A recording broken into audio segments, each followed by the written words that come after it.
ବିଜେଡିରେ ମିଶିଲେ ବିଜେପିର ବରିଷ୍ଠ ନେତା ବିଜୟ କେତନ ସ୍ୱାଇଁ 1972 ବିଜୁବାବୁଙ୍କ ଅନୁଗତ ହୋଇ ପଟ୍ଟାମୁଣ୍ଡାଇରୁ ରାଜନୈତିକ କ୍ୟାରିୟର ଆରମ୍ଭ କରିଥିଲେ। जनता दलर प्रथम अविभक्त कटक जिला सभापति थे। विजु जनता दलर प्रथम केन्द्रापड़ा जिला सभापति थे। राजनगर आसनर 2009 बीजेपी लड़ते तेबे आज पुणी से बीजेडी को फेरी।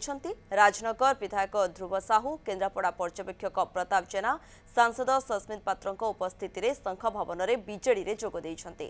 बीजेडी में केतन जोग देबा परे दल आहुरी शक्तिशाली हेबो बोली केन्द्रापड़ा रे एने कहते प्रताप जेना। बीजेडी को फेरिबा परे विजय केतन स्वाई कहते मु जीवन सारा विजु बाबू आदर्श रे काम करिछि, जेउठी थिले भी मानसिक स्तर रे नवीन को सह थिली। बीजेडी संगठन को सुदृढ़ करने को काम करियो बोली से कहते।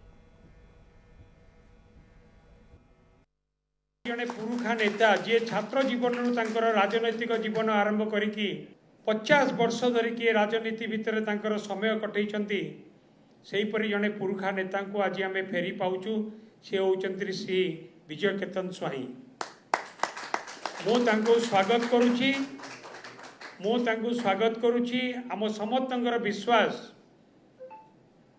कि से विजु जनता दल रे योगदान करने फल विजु जनता दलर संगठन केन्द्रापड़ा जिले में आउरी अधिक मजबूत हम।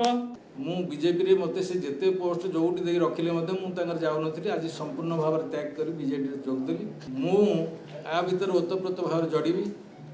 आमर लुलु दायित्व जो नहीं केन्द्रापड़ार मु तांको संपूर्ण सहयोग करी एवं मोर जेतिकी शक्ति बीजेडी की मजबूत करने एवं नवीन बाबू को नीति और आदर्श रे अन्य मान को अनुप्राणित करने जो प्रेरणा दबा कथा मुझे संपूर्ण सहयोग करी।